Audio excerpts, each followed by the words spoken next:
ये कहानी है सीता की, जो कि माता रानी की परम भक्त थी। शादी से पहले ही कोई भी दिन उसका माता रानी की पूजा के बिना नहीं जाता था, और अब शादी के बाद भले ही उसकी पूरी दुनिया बदल गई हो, लेकिन माता रानी की आरती के बिना उसका कोई दिन नहीं जाता है। जय अम्बे गौरी मैया, जय श्यामा गौरी, तुमको निश दिन ध्यावत, तुमको निश दिन ध्यावत, हरि ब्रह्मा शिवरी, ओम जय अम्बे गौरी। सीता, अरे ओ सीता, मुझे खेत जाना है, जल्दी से कुछ खाने को दे दो। सीता ने माता रानी की आरती को छोड़कर अपने पति की बातों का कोई जवाब नहीं दिया। तभी उसके दोनों बच्चे वहां पर आ गए और अपने पिता गोपाल से बोले, बाबा स्कूल जाना है, आप माँ को बोलो ना हमें खाने का डब्बा दे, अगर हम लेट हुए तो हमें मास्टर जी बहुत मारेंगे। अब मैं क्या कहूँ बेटा, तुम्हें तो पता है इसकी पूजा पाठ जब तक खत्म नहीं होगी, जब तक ये अपनी जगह से हिलेगी भी नहीं और किसी की सुनेगी भी नहीं। लगता है आज तो हमें भूखा ही जाना पड़ेगा। इतना कहकर गोपाल अपने दोनों बच्चों के साथ घर से बाहर जाने लगा, लेकिन इससे पहले ही सीता ने उसे आवाज दी, अजी सुनिए तो, इतना भड़कने से पहले जरा कमरे के अंदर जाकर तो देख लेते, मैंने कब से खाना बनाकर तैयार रखा है। और तुम दोनों, मैंने तुमसे कहा था ना कि तुम्हारा टिफिन तुम्हारे बस्ते में मिला करेगा, सुनते नहीं है एक बार की। बस करो सीता, बच्चे ही तो हैं, नहीं ध्यान दिया होगा। हाँ हाँ, ये दोनों तो बच्चे हैं, और तुम 60 साल के बूढ़े, सारा सामान हाथ में ही चाहिए तुम्हें। और अब खाना खाकर जाना, ऐसे तो मैं तुम्हें बाहर जाने नहीं दूंगी। और तुम दोनों जल्दी से लंच करो और जल्दी स्कूल जाओ, वरना तुम दोनों को टीचर से पहले मैं बहुत मारूंगी। सीता गुस्से में थी क्योंकि उसे आरती माता रानी के बीच में ही छोड़नी पड़ी। उसे सब कुछ बर्दाश्त था, लेकिन माता रानी की आरती के बीच विघ्न बिल्कुल बर्दाश्त नहीं था। गोपाल दोनों बच्चों के साथ बाहर चला जाता है और फिर सीता आराम से पूजा करती है। उसके बाद वो घर के बाकी सारे काम निपटाती है। तभी अचानक से घर के दरवाजे पर दस्तक आती है। अरे श्यामू भैया, लेकिन आपके भाई तो खेत पर ही गए हैं। हाँ भाभी, मैं खेत से ही आ रहा हूँ। वो गोपाल भैया को सांप ने काट लिया है, बहुत लंबा और काला सांप था, पता नहीं कहाँ से आ गया खेत में। ये क्या कह रहे हो भैया, तुम्हारे भैया ठीक तो है, कहाँ है वो? सब लोग उसे अस्पताल लेकर गए हैं और मैं आपको खबर करने आ गया, जल्दी से मेरे साथ चलो। सीता ने फौरन जाकर माता रानी के चरणों से चरण अमृत उठाया और वो जल्दी से हॉस्पिटल पहुंची, लेकिन तब तक बहुत देर हो चुकी थी। डॉक्टर साहब, मुझे मेरे पति के पास ले चलिए, ये माता रानी के चरणों का चरणामृत है, इसे पीते ही मेरे पति बिल्कुल ठीक हो जाएंगे, मुझे विश्वास है। देखिए, मुझे माफ कीजिए, तुम्हारे पति के शरीर के अंदर कुछ ही मिनटों में पूरे शरीर में जहर फैल गया था। यहाँ आते आते ही उनकी मौत हो गई, अब वो नहीं रहे। डॉक्टर की बातें सुनकर सीता के हाथ से चरणामृत गिर जाता है और वो खुद भी बेहोश होकर गिर जाती है। उसने कभी नहीं सोचा था कि इस तरह से गोपाल उसे बीच में ही छोड़कर चला जाएगा। अब वो कर भी क्या सकती थी, उसे अपने दोनों बच्चे और खुद के अलावा अपने हालातों को भी समझना था। गोपाल के पास जमीन के नाम पर बहुत ही कम जमीन थी, जिसमें एक वक्त में एक ही तरह का अनाज या फिर सब्जी उगाई जा सकती थी। जिस वक्त गोपाल की मृत्यु हुई उस वक्त कटहल की खेती उसने कर रखी थी, लेकिन कटहल में कीड़ा लगने की वजह से उसकी सारी फसल खराब थी और सीता बहुत परेशान थी। हे भगवान, बस ये एक ही कटहल थोड़ा बहुत ठीक दिख रहा है, वरना सारी फसल बेकार हो गई, अब क्या होगा?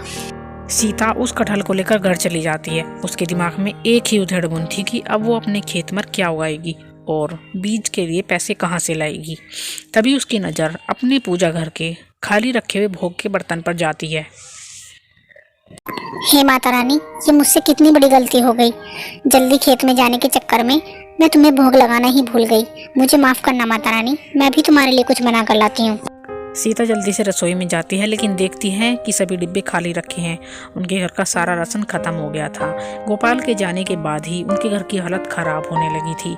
अब ना तो उसके बच्चों के खाने के लिए कुछ था और न ही माता रानी के भोग लगाने के लिए, सिवाय उसे कटहल के जो उसे खेत में मिली थी। हे माता रानी, मुझे भागन के पास ऐसा कुछ भी नहीं है जो मैं भोग लगा सकूं, सिवाय इस एक कटहल के। मुझे माफ करना माता रानी, और इस कटहल के भोग को स्वीकार करें। सीता ने रोते हुए उस कटहल को माता रानी के सामने रख दिया और फिर पूरी श्रद्धा के साथ माता रानी की पूजा की। उसके दोनों बच्चे भी पूजा में ही बैठे हुए थे और फिर पूजा के थोड़ी देर बाद माँ अब तो आरती हो गई ना, मुझे जल्दी से माता रानी का प्रसाद दो। मैंने सुबह से कुछ भी नहीं खाया, मैं बहुत भूखा हूँ। अपने छोटे से बच्चे की बात सुनकर सीता को और भी रोना आया। उसे समझ नहीं आ रहा था कि आखिर वो इस कटहल को बिना पकाए कच्चा ही अपने बच्चों को कैसे खिलाए, लेकिन फिर भी उसने वो कटहल उठाया, माथे से लगा और काटने लगी। हे माता रानी, काश ये कटहल थोड़ा बहुत तो पक गया हो ताकि मेरे बच्चे खा सके। इसी उम्मीद से सीता ने वो कटहल काट दिया और कटहल काटते ही उसकी आंखें चमक उठी। हालांकि वो कटहल खाने लायक तो नहीं था, लेकिन उसमें कुछ ऐसा था जो बहुत ही अनोखा था। माँ, इस कटहल के बीज इतने क्यों चमक रहे हैं? क्योंकि ये बीज सोने के हैं बेटी, ये जरूर माता रानी का चमत्कार है। सीता ने फिर माता रानी को सर झुकाया और फिर उससे सारे बीज निकाल लिए जो कि प्योर सोने के थे। उसमें से एक बीज सीता ने सुनार को बेच दिया, जिससे कि उस बीज को बेचकर काफ़ी सारे सीता को पैसे मिल गए।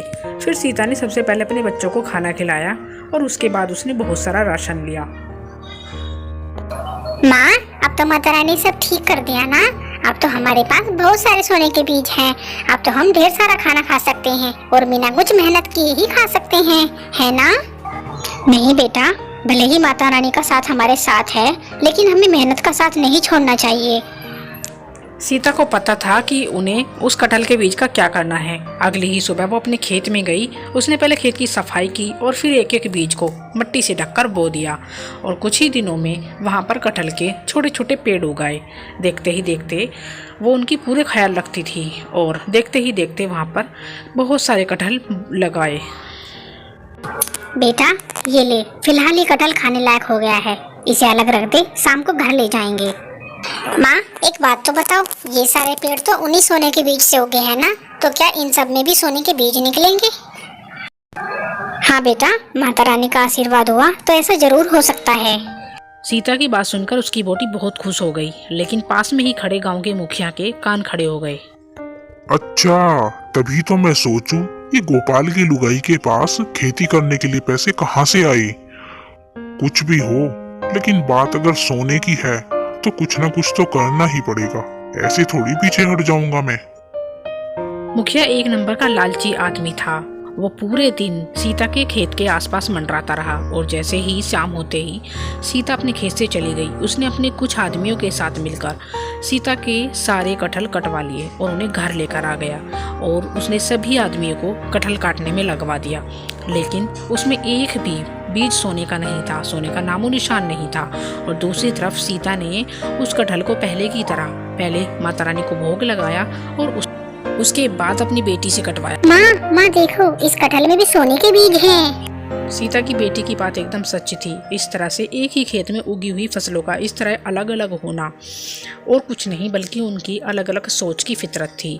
मुखिया लालची था, इसीलिए उसे कुछ भी नहीं मिला और वहीं सीता मेहनती होने के साथ साथ माता रानी की भक्त भी थी, इसीलिए उसे यूं ही कटहल के रूप में आगे तक ही माता रानी का आशीर्वाद मिलता रहा।